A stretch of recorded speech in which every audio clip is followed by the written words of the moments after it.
Match 2 des finales NBA entre les Warriors et les Celtics. Et on a une très grosse map en WNBA. On va analyser tout ça pour vous aider à faire vos pronostics.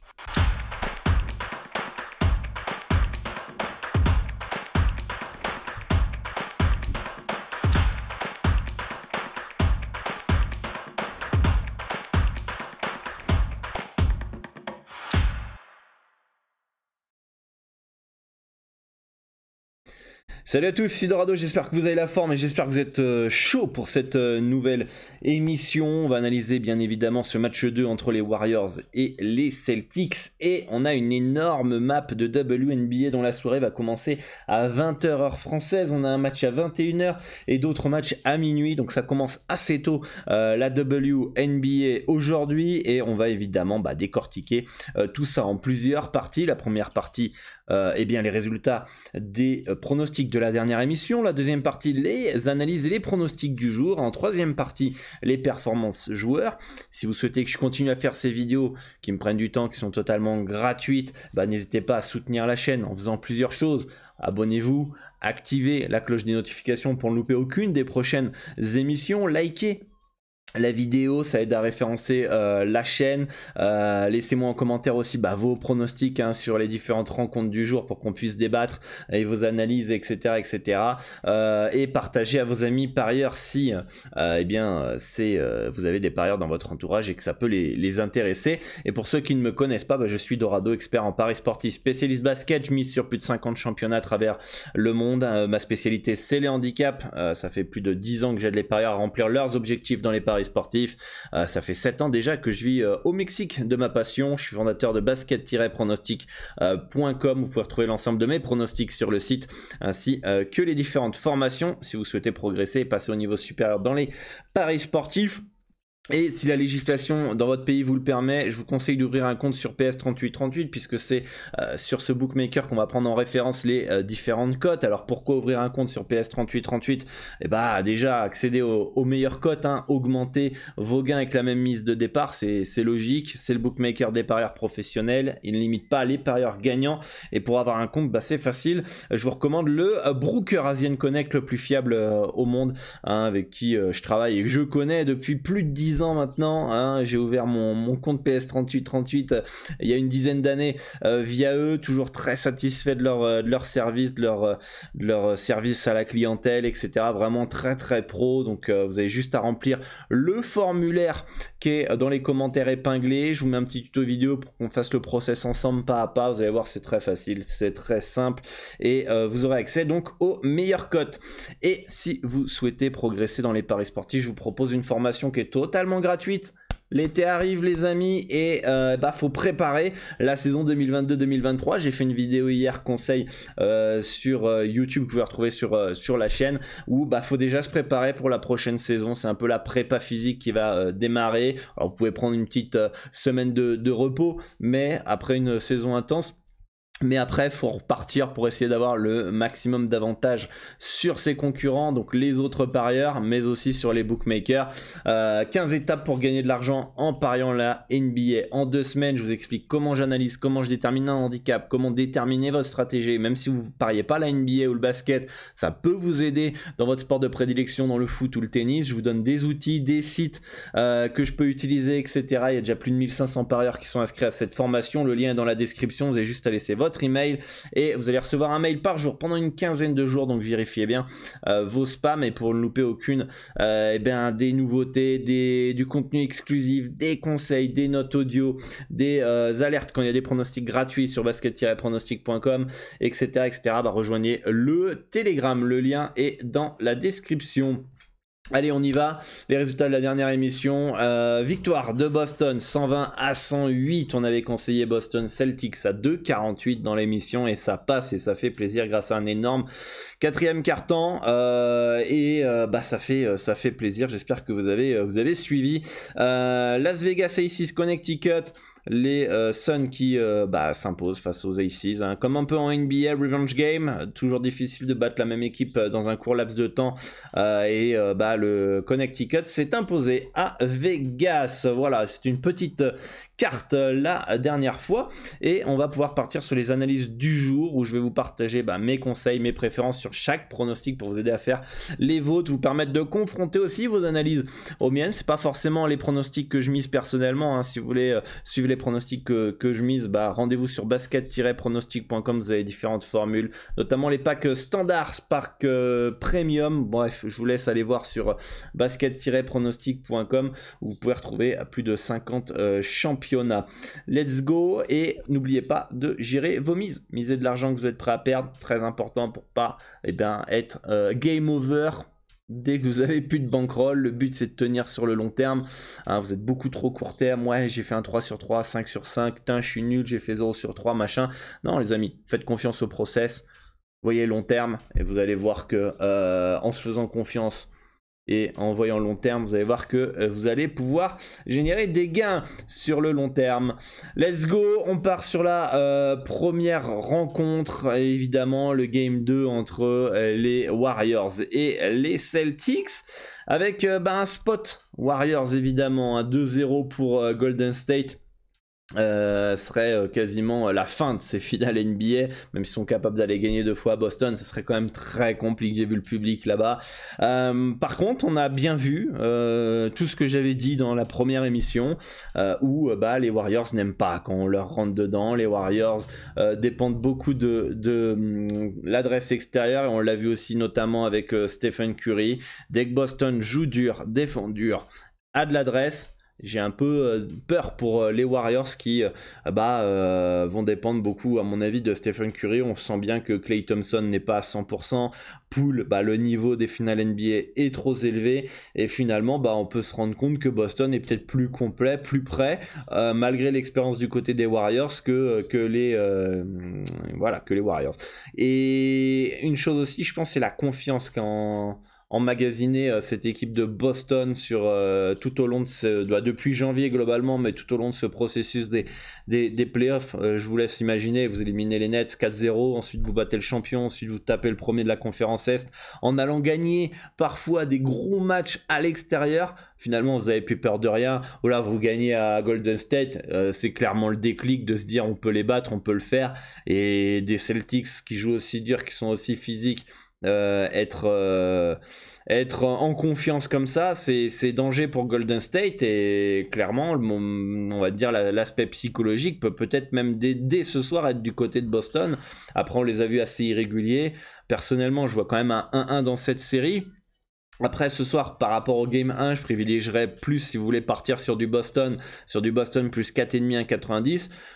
À part une énorme adresse des Warriors et un Boston qui se casse la gueule et qui est mauvais ce soir, je vois pas de match à sens unique, on va dire, en faveur des Warriors. On reste en finale. Je pense que ça va être un match assez disputé qui peut partir dans les deux sens, même si on est plus sur un spot Warriors. Je pense qu'un petit match 108-106 par exemple, dans ce style-là, très serré, un match de Muerte dans la fin du match, je pense que ça peut être un scénario probable. Pour moi, c'est soit vous prenez du Warriors sec en termes de bet, le moins 4,5 me semble un peu haut quand même. Soit vous tentez un petit Boston plus 4,5 parce que voilà, courte victoire des Warriors, ce serait le scénario que je privilégierais le plus. Soit c'est no bet. Mais un Warriors moins 4,5 me semble un peu haut. Un Boston sec, on n'est pas sur un Boston un Boston spot. Donc pour moi aussi le no bet peut être un bon choix dans ce game 2 pour pouvoir analyser, regarder un petit peu ce qu'on ferait au match 3. Après voilà, petite courte victoire des Warriors, et puis il y a 1-1 et Boston plus 4,5 qui passe. Ça peut être un scénar qui est probable. Voilà, dites-moi en commentaire d'ailleurs ce que vous en pensez de ce match-là, mais en tout cas je suis assez inquiet pour la suite de ces finales des Warriors, même si je suis pas pourtant à m'enflammer dès un premier match. Je me dis, Boston a fait le plus dur, Boston a montré qu'ils étaient capables de le faire, donc ils vont engendrer encore plus de confiance, et je me dis, ils peuvent très bien être champions NBA malgré l'expérience des Warriors. Passons en WNBA avec le Liberty qui fait une saison catastrophique, qui est très mauvaise, même si elles viennent de battre Washington, mais Washington est passé complètement à côté. C'est pas forcément New York qui le gagne, c'est plus Washington qui a été très mauvais. qui reçoit du Lynx qui est pas au top, mais depuis le retour de McBride, c'est plutôt pas mal. Alors là je viens de me rendre compte que j'ai complètement oublié les absences, donc on va pas prendre en compte les absences en WNBA, j'ai oublié de modifier. Je sais qu'il n'y a pas vraiment d'absence majeure des deux côtés. Si au Lynx on a Collier, mais elle est pas là depuis le début de la saison, donc c'est pas forcément une absence à prendre vraiment en compte dans cette saison 2022 pour le moment. On vaudra mieux plus en prendre en compte dès qu'elle va revenir parce qu'elle n'a pas joué encore. New York, trop de pertes de balles, trop dépendante de l'adresse extérieure. Là, on a des bookmakers qui nous mettent un 58,85% de probabilité de gagner pour New York. Ça me paraît un peu haut quand c'est un match qui est plutôt 50-50. Donc pour moi, la value est plus du côté du Lynx qui peut clairement dominer avec Falls dans la raquette. Donc voilà, si vous avez une petite piécette, pourquoi pas Minnesota ce soir.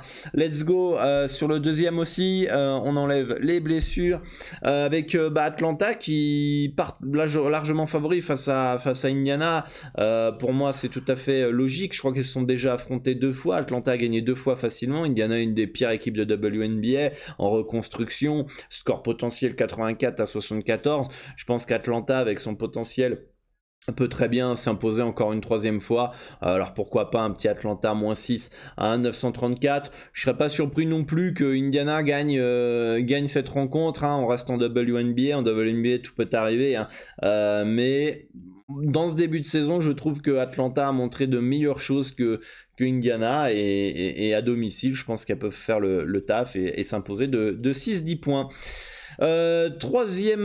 Quatrième match de la soirée, 3e match de WNBA, c'est le Sky face aux Mystics. C'est vraiment dommage que Elena Delle Donne soit aussi forfait pour ce soir, qui est mis au repos, ce qui enlève un peu de piment dans cette rencontre. La meilleure joueuse du Mystics. Chicago part logiquement favori. Je les trouve quand même un peu trop favori, un peu d'enflammade autour du Sky, 73,36% de proba. Ok, c'est les championnes, mais malgré tout, sans Elena Delle Donne, elles ont déjà réussi à faire des bonnes perfs, le Mystics, donc pourquoi pas partir sur un H+ du Mystics.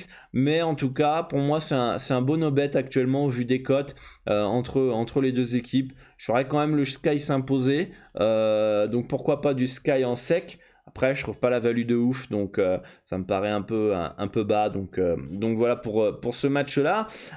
Autre rencontre, donc là, ça c'est bon parce que c'est Rikina Williams qui joue à Vegas, donc elle est bien incertaine ce soir, voire même game time decision. Faudra aller vérifier, mais en tout cas les game time decision pour le moment.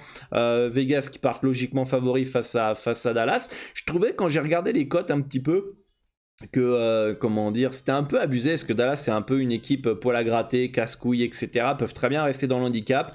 Puis finalement, quand on met un peu bout à bout les stats, on regarde un peu les rosters, la profondeur, etc., les rebonds, en fait on se dit que Vegas quand même semble supérieur. Elles sont à domicile. Pour moi, il y a pas de possibilité. C'est soit c'est fessé de Vegas, soit c'est une courte victoire de Vegas. En fonction de leur efficacité offensivement, je pense que Las Vegas est capable de gagner de 15 points face à n'importe qui en WNBA.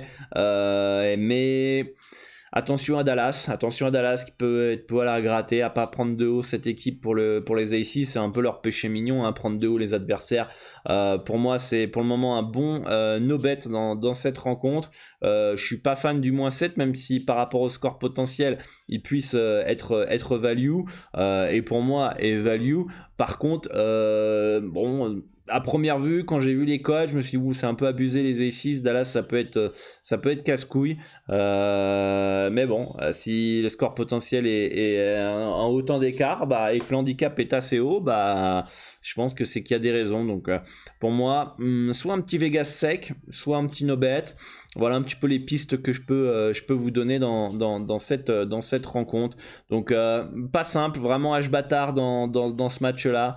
Les A6 qui sont nettement supérieurs, on le voit cette année en WNBA qui domine. Un H qui est un peu haut par rapport à le potentiel de Dallas, mais on a les A6 qui sont capables de mettre une branlasse. Donc compliqué de se pencher dans cette rencontre. Donc peut-être préférence no bet dans ce match-là. Phoenix face aux Sparks de Los Angeles, match très serré comme on peut le voir, 51-70% de probabilité, 50-50 globalement avec si on retire la marge du bookmaker entre ces deux équipes. Ici pareil, on enlève du côté du Phoenix, bon, on a toujours Brittney Griner qui est pas là et Tina Charles qui est incertaine, mais on a quand même Phoenix qui commence un peu à se réveiller, avec notamment à l'image de Diana Taurasi qui a fait son record de la saison lors du dernier match face à qui c'était, Connecticut. Ça commence à monter en puissance, je trouve, le dernier finaliste de WNBA. Assez décevante quand même dans ce début de saison, ils sont dans les positions basses du classement. Le Sparks est très irrégulière, capable de prendre une fessée ce soir comme de gagner.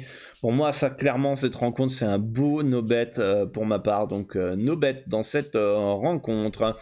Et enfin, dernier match, un gros choc entre Seattle et Connecticut.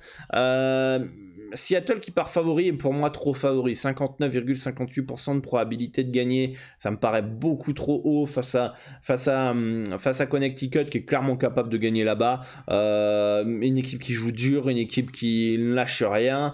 Schubert se fait vieille, dépendance énorme de comment elle s'appelle. Stewart. Pour moi, on m'aurait mis les mêmes codes que comment ça s'appelle, Phoenix Sparks, j'aurais pas été surpris, hein. Clairement pas, hein. Voire très léger favori, comment ça s'appelle, Seattle, m'aurait pas choqué. Pour moi, la value, elle est clairement sur le Sun à 2,33, ça peut se mettre une petite piécette. Score potentiel 79-77 pour le Sun. Très très complète, physique, athlétique. Peut-être un style d'équipe que n'aime pas forcément Seattle. Donc pour moi, préférence Connecticut à 2,33 dans cette rencontre. Et enfin, passons sur les performances joueurs dont malheureusement, no bet, rien d'intéressant. Sincèrement, j'ai regardé sur PS38-38 ce qui était proposé. Franchement, il y a rien qui me chauffe plus que ça. Il y a rien qui était d'emballant. Toutes les moyennes me semblent, enfin les cuts me semblent plutôt bien placés. Je vois pas vraiment une énorme value. Peut-être Robert Williams over 6,5 points, mais on le voit bien, il est pas à 100% depuis quelques tours de série. Il galère à scorer 4-5 points. Donc pour moi, tant qu'il est pas à 100%, je pense que le cut est plutôt correctement bien placé. Sinon, il y aurait eu value sur Robert Williams en passe et en points pour moi. Mais vu son état physique et santé, je me dis bon, peut-être pas forcer et laisser de côté. Voilà, dites-moi si vous avez repéré des petites performances joueurs dans les commentaires, ça pourra aider les autres viewers. Et si vous voulez suivre l'ensemble de mes pronostics, pas uniquement en NBA, WNBA, mais sur plus de 50 championnats à travers le monde, rendez-vous sur basket-pronostic.com, le lien est dans la description. N'hésitez pas à me contacter si vous avez des questions par rapport au fonctionnement du club et si vous voulez échanger avec l'ensemble de la communauté et moi-même, rendez-vous sur le Discord, le lien est dans la description. Vous pouvez échanger sur l'ensemble des sports, tennis avec Roland Garros et Wimbledon qui va arriver, le foot avec la Coupe du Monde et la nouvelle saison qui va arriver cet été, ou même les championnats d'Amérique latine qui peuvent se dérouler en ce moment. Qu'est-ce qu'on a, des tutos, des conseils, il y a du rugby, il y a du hockey, bref. N'hésitez pas à partager votre expérience et vos connaissances dans les différents sports sur le Discord en échangeant avec la communauté. Le lien d'invitation sur Discord est dans la description. Voilà les amis, bonne chance à tous pour vos pronostics et moi je vous dis à très très bientôt pour une nouvelle émission. Ciao ciao.